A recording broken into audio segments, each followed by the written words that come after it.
Le président Poutine affirme que la Russie ne changera pas sa position envers la Syrie et toutes les parties doivent soutenir le plan Annan pour satisfaire aux aspirations des Syriens.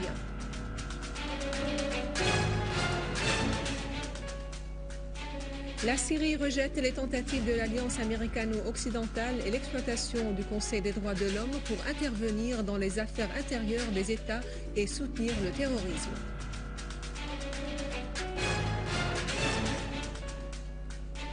Témoignage des citoyens d'Al-Houla sur la réalité des massacres commis par les terroristes.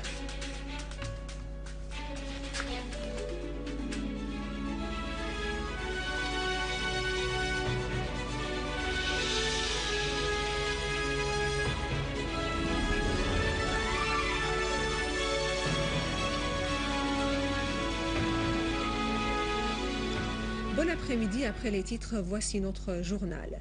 La Russie estime que l'enquête sur le massacre de Houla montre qu'il s'agit d'une opération de sabotage du plan de l'ONU. Le ministère russe des Affaires étrangères a affirmé que les résultats de l'enquête officielle sur le massacre de Houla indiquent qu'il s'agissait d'une opération planifiée et exécutée par des terroristes dans le but de faire échouer le plan Annan. Le porte-parole du ministère russe, Alexis Loukachevitch, a souligné que la tragédie de Houla avait montré à quoi conduisent les fonds financiers soi-disant destinés à aider les Syriens, la contrebande d'armes sophistiquées aux gangs et l'enrôlement des mercenaires.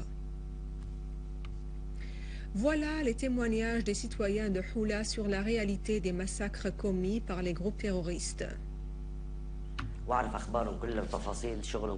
Je sais tous les détails sur le travail des groupes terroristes étape par étape et avant 3 jours du massacre, ils ont parlé de quelque chose qui va arriver le vendredi et ont répété cette question à tel point que nous sommes devenus impatients de savoir ce qui va arriver. Le vendredi après la prière du vendredi de l'après-midi, les éléments terroristes se sont rassemblés dans la région nord du barrage dressé au rond-point de Sa'a, alors que d'autres se sont dirigés vers la route Assad que nous appelons la route de Tripoli et vers Al-Nasiriyah et la route de Stow et Halawiyat Abu Zaid en direction des usines de marbre de Beit al-Zahir. Le groupe armé qui se trouve à l'endroit nord du barrage a commencé à tirer en l'air car il est très difficile de viser le point de contrôle à partir de cette zone. Je me suis déplacé vers des groupes armés comme les groupes salafistes de Khaled Aboulouahed, Abdelmalek Aslih, Nidal Bakour et Haytham Al-Hissan, ainsi que les groupes Akrima, Aqrab de Kafar Laha et de Tel Dhab. Ils ont commencé à tirer le feu visant le point de contrôle, causant nombreux blessés parmi les forces de l'ordre et des citoyens. Une partie importante des terroristes ne sait pas comment utiliser les armes car l'un d'eux utilisait une mitrailleuse PKC, ne pouvait pas contrôler son arme et il l'a jetée par derrière visant la maison de la famille de Zakari, tuant 2 membres de sa famille. Le groupe terroriste nommé Al-Hissan comprend les assassins qui ne travaillent pas pour la révolution mais pour les enlèvements et des assassinats, le pillage et le vol du pétrole, mais qui ont de l'argent en millions. Ce groupe a tiré le feu aveuglement visant la maison de Seyed, tuant Aqabé et Seyed, son frère, sa femme et ses enfants au moment où les propriétaires de la maison de Bakour, proche de la maison de Seyed, sont toujours en vie. D'un autre côté, les maisons de Rérou, Beit Haddou, Bakour et Abdelrazak n'ont pas été atteints par les tirs des groupes terroristes.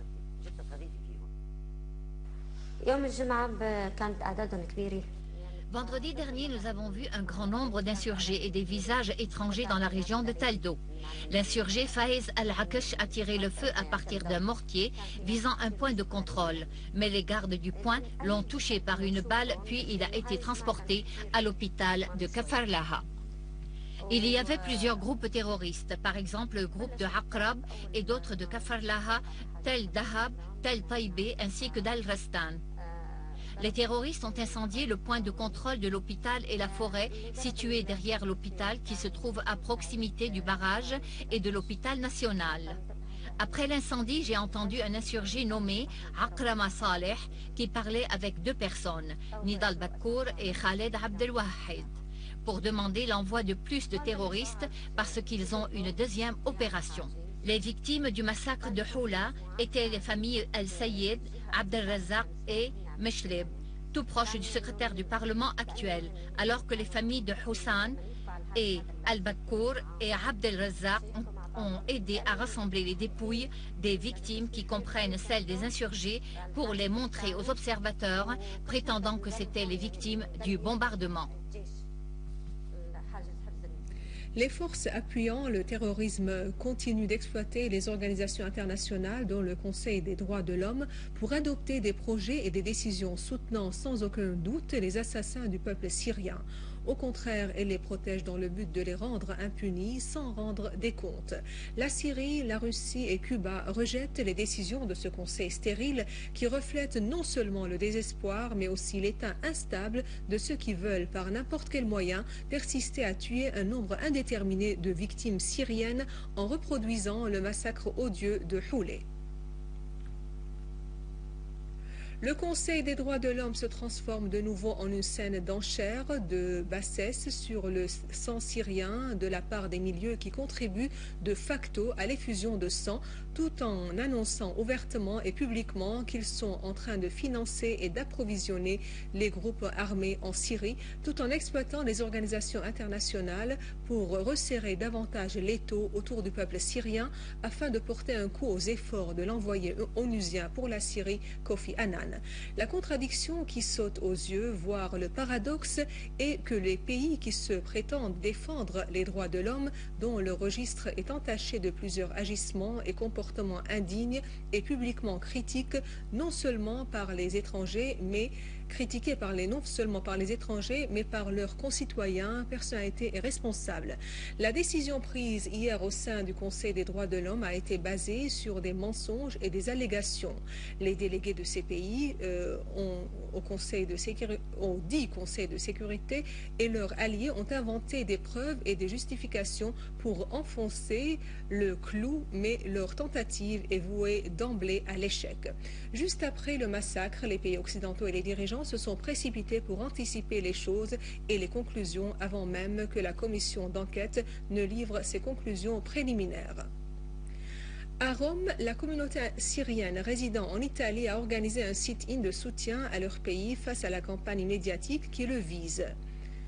De nombreux journalistes et intellectuels italiens ont participé à cette manifestation. Les participants ont condamné les forces et les États qui arment et financent les terroristes en Syrie, tels les régimes qatari et saoudiens. Ils œuvrent en vue de faire échouer le plan Annan pour rétablir la stabilité en Syrie. Au Liban, une personne a été tuée à Tripoli et 3 autres blessés dans des accrochages qui se sont produits hier dans la ville. Selon l'agence libanaise de presse, la victime a été touchée à la poitrine et un des 3 autres blessés se trouve dans un état critique. Des tirs sporadiques sont entendus de temps en temps dans la ville, dans plusieurs quartiers de la ville où la plupart des écoles ont fermé leurs portes. À la fin de ce journal, je vous rappelle les principaux titres.